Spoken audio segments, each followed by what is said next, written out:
Hello everyone, if you're trying to play Directive 8020 and your game is not opening, then you have come to the right place because in this video I'm going to show you how to fix Directive 8020 not opening on your computer easily. So the first thing you need to do is you need to make sure that your graphic card's drivers are fully up to date.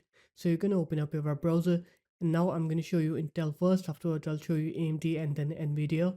Now what you're going to do is you're going to click onto support, download center, you're going to click onto graphics here and then you're going to search for your graphics card here, Intel Arc A380 for example.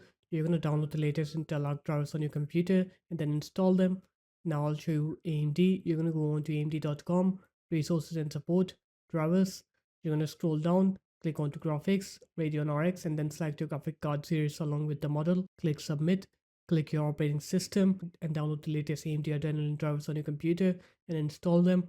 Now NVIDIA, you're going to go on to nvidia.com, drivers. You're going to fill in this manual driver search form here. So select your graphics card along with the model and then your operating system and then click find here.